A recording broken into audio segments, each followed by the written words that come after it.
Hello friends, स्वागत है आप सभी का आपके अपने ऑनलाइन इंस्टीट्यूट अवगत पाठशाला पर।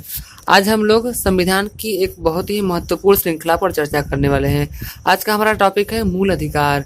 आज हम लोग मूल अधिकार से संबंधित विभिन्न प्रश्नों की श्रृंखला को देखने वाले हैं, जिसमें हमारा आज का पहला क्वेश्चन है, भारतीय संविधान के किस भाग में नागरिकों के अधिकारों का उल्लेख किया गया है, यानी कि मूल अधिकारों का उल्लेख किया गया है।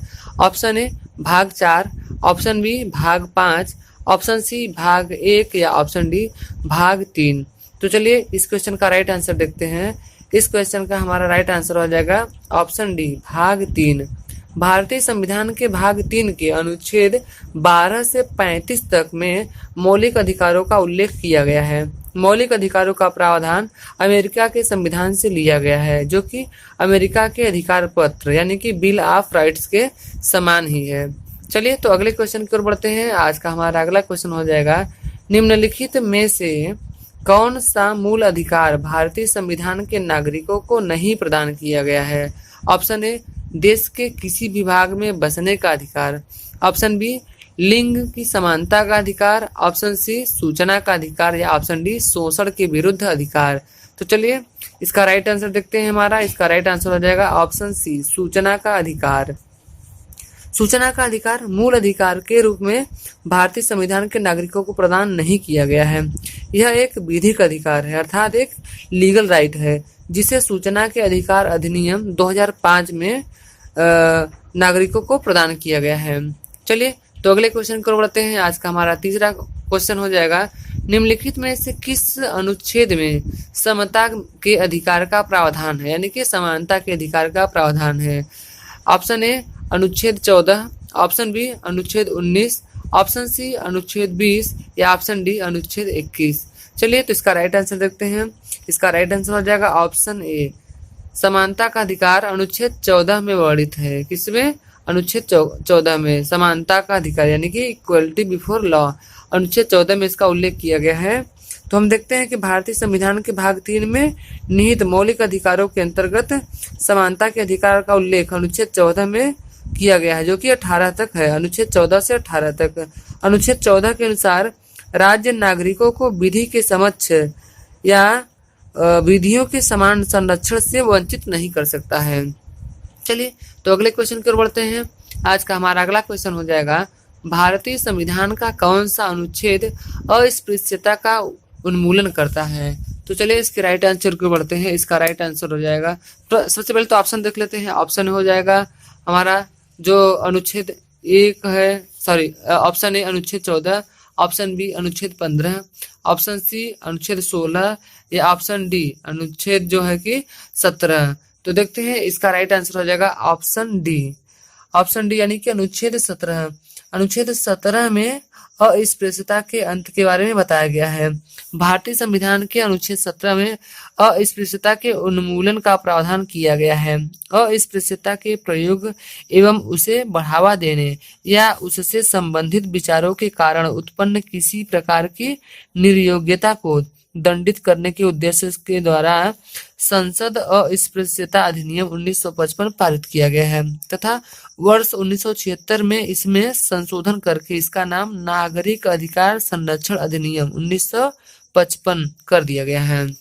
चलिए तो अगले क्वेश्चन की ओर बढ़ते हैं। देखते हैं आज का हमारा अगला क्वेश्चन हो जाएगा, निम्न में से कौन सा युग्म सुमेलित नहीं है। ऑप्शन ए अनुच्छेद 14 विधि के समक्ष समता, ऑप्शन बी 16 अनुच्छेद अवसर की समानता या ऑप्शन सी अनुच्छेद 17 उपाधियों का अंत या ऑप्शन डी अनुच्छेद 18 सैन्य उपाधियों की अनुमति। तो चलिए इसका राइट आंसर देखते हैं। इसका राइट आंसर हो जाएगा ऑप्शन सी अनुच्छेद 17 उपाधियों का अंत। भारतीय संविधान के अनुच्छेद 17 में अस्पृश्यता का अंत का प्रावधान किया गया है, जबकि अनुच्छेद 18 में उपाधियों का अंत यानी कि अबॉलिशन ऑफ टाइटल्स इसका उपबंध किया गया है। यह अनुच्छेद राज्य को सैन्य और अकादमिक क्षेत्रों को छोड़कर किसी भी अन्य प्रकार की उपाधि प्रदान किए जाने को प्रतिबंधित करता है। चलिए तो अगले क्वेश्चन की ओर बढ़ते हैं। आज का हमारा अगला क्वेश्चन हो जाएगा, निम्नलिखित में से कौन सा अधिकार भारतीय संविधान द्वारा प्रदान एक मौलिक अधिकार नहीं है। ऑप्शन ए समता का अधिकार, ऑप्शन बी स्वतंत्रता का अधिकार, ऑप्शन सी संपत्ति का अधिकार या ऑप्शन डी शोषण के विरुद्ध अधिकार। तो चलिए बिल्कुल ही इसका सरल जवाब होगा ऑप्शन सी संपत्ति का अधिकार। 44वें संविधान संशोधन अधिनियम 1978 के द्वारा संपत्ति के अधिकार से संबंधित मौलिक अधिकारों को, जो कि 19(1) एवं अनुच्छेद 31 को सूची से हटा दिया गया तथा वर्तमान में अनुच्छेद 300 क के अंतर्गत इसे एक विधिक अधिकार के रूप में प्रदान किया गया है। तो चलिए अगले क्वेश्चन की ओर बढ़ते हैं। आज का हमारा अगला क्वेश्चन हो जाएगा, प्रेस की स्वतंत्रता किस अधिकार में निहित है? ऑप्शन ए विधियां का समान संरक्षण, ऑप्शन बी भाषण की स्वतंत्रता, ऑप्शन सी संघ बनाने की स्वतंत्रता या ऑप्शन डी कार्य और सामग्री की सुरक्षा। चलिए तो इसका राइट आंसर हो जाएगा ऑप्शन बी भाषण की स्वतंत्रता। जो प्रेस की स्वतंत्रता है वह भाषण की स्वतंत्रता के अंतर्गत आता है। भारतीय संविधान में स्पष्ट रूप से प्रेस की स्वतंत्रता का उल्लेख नहीं है, लेकिन साकल पेपर मिल्स बनाम भारत संघ मामले में उच्चतम न्यायालय ने स्पष्ट किया कि अनुच्छेद 19(1) क में प्रदत्त वाक एवं अभिव्यक्ति की स्वतंत्रता से ही प्रेस की स्वतंत्रता निहित है और प्रेस को साधारण नागरिकों से अलग विशिष्ट अधिकार प्राप्त नहीं है। अतः प्रेस की स्वतंत्रता संविधान के अनुच्छेद 19(1) क के अंतर्गत ही शामिल किया गया है।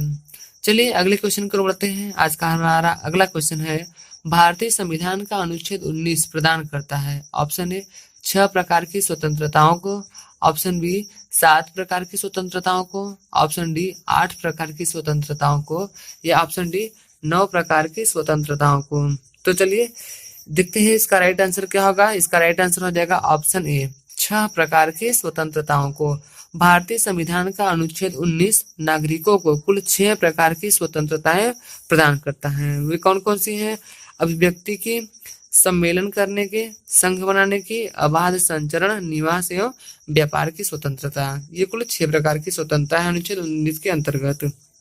चलिए अगले क्वेश्चन की ओर बढ़ते हैं। आज का हमारा अगला क्वेश्चन हो जाएगा, किसी अपराध के अभियुक्त को स्वयं अपने विरुद्ध गवाही देने के लिए बाध्य नहीं किया जा सकता। भारतीय संविधान के किस अनुच्छेद में यह प्रावधान है? ऑप्शन ए अनुच्छेद 20 के 3 में या ऑप्शन बी अनुच्छेद 21, ऑप्शन सी हो जाएगा अनुच्छेद 22 या ऑप्शन डी अनुच्छेद 74। तो चलिए इसका राइट आंसर देखते हैं। तो इसका राइट आंसर हो जाएगा ऑप्शन ए अनुच्छेद 20 के 3रे क्लास में। संविधान में मौलिक अधिकारों के अंतर्गत अनुच्छेद 20 थर्ड में यह प्रावधान किया गया है कि किसी अपराध के लिए अभियुक्त व्यक्ति को स्वयं के विरुद्ध गवाही देने के लिए बाध्य नहीं किया जाएगा, जबकि अनुच्छेद 21 में प्राण एवं दैहिक स्वतंत्रता का अधिकार प्रदान किया गया है। वहीं अनुच्छेद 22 के अंतर्गत कुछ दशाओं में गिरफ्तारी और निरोध से संरक्षण का प्रावधान किया जाता है। चलिए अगले क्वेश्चन की ओर बढ़ते हैं। भारतीय संविधान के अनुसार जीवन का अधिकार एक है। देखते हैं जो संविधान के अनुसार जीवन का अधिकार वह कैसा अधिकार है। ऑप्शन ए राजनीतिक अधिकार है, ऑप्शन बी आर्थिक अधिकार है, ऑप्शन सी मौलिक अधिकार है या ऑप्शन डी धार्मिक अधिकार है। चलिए तो देखते हैं इसका राइट आंसर हो जाएगा ऑप्शन सी।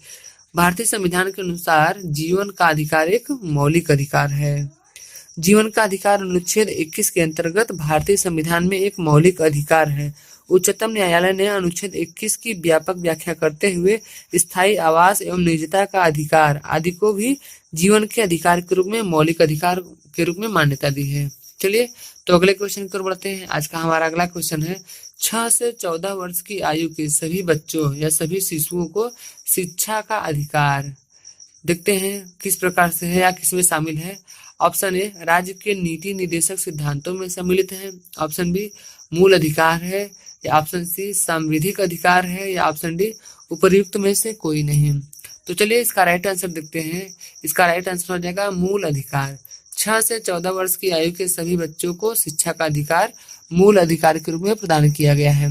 संविधान के अनुच्छेद 21 क के अंतर्गत 6 से 14 वर्ष की आयु के सभी बच्चों को निःशुल्क एवं अनिवार्य शिक्षा का मौलिक अधिकार प्राप्त है। यह मौलिक अधिकार संसद द्वारा 86वें संविधान संशोधन अधिनियम 2002 के द्वारा संविधान में शामिल किया गया है। इस लक्ष्य की प्राप्ति हेतु संसद द्वारा शिक्षा का अधिकार अधिनियम 2009 पारित किया, जो कि 1 अप्रैल 2010 से प्रभावी हुआ है। चलिए तो अगला क्वेश्चन देखते हैं। आज का हमारा अगला और लास्ट क्वेश्चन होगा, मूल अधिकारों के अंतर्गत कौन सा अनुच्छेद बालकों के नियोजन से प्रत्यक्ष रूप से संबंधित है? ऑप्शन ए अनुच्छेद 19, ऑप्शन बी अनुच्छेद 17, ऑप्शन सी अनुच्छेद 23 या ऑप्शन डी अनुच्छेद 24। चलिए तो देखते हैं इसका राइट आंसर। इस क्वेश्चन का राइट आंसर होगा ऑप्शन डी अनुच्छेद 24। अनुच्छेद 24 इस क्वेश्चन का राइट आंसर हो जाएगा। भारतीय संविधान का अनुच्छेद 24 बालकों के नियोजन के प्रतिषेध का उपबंध करता है। इसके अनुसार 14 वर्ष से कम आयु के बच्चों को कारखानों, खानों या अन्य किसी जोखिम युक्त कार्यों में शामिल नहीं किया जा सकता है। 2 जून 2017 को बाल श्रम निषेध और विनियमन संशोधन अधिनियम 2017 के अनुसार 14 वर्ष से कम आयु के बच्चों को नियोजन पर पूर्ण प्रतिबंध लगाया गया है, जबकि 14 से 18 वर्ष के किशोरों को खतरनाक व्यवसायों के नियोजन पर पूर्ण प्रतिबंध लगा दिया गया है। तो ये रहा आज का हमारा क्वेश्चन, जो कि मूल अधिकार से संबंधित है, जो कि विभिन्न परीक्षाओं में निश्चित तौर पर पूछे जाते हैं और आपके एग्जाम की दृष्टि से काफी महत्वपूर्ण भी है। तो जो लोग इस चैनल पर नए होंगे वो इस चैनल को सब्सक्राइब कर देंगे तथा वीडियो को लाइक करके उसको शेयर भी कर दीजिए। ठीक है, तो चलिए आज के लिए बस इतना ही करते हैं, मिलते हैं अगली वीडियो में, तब तक के लिए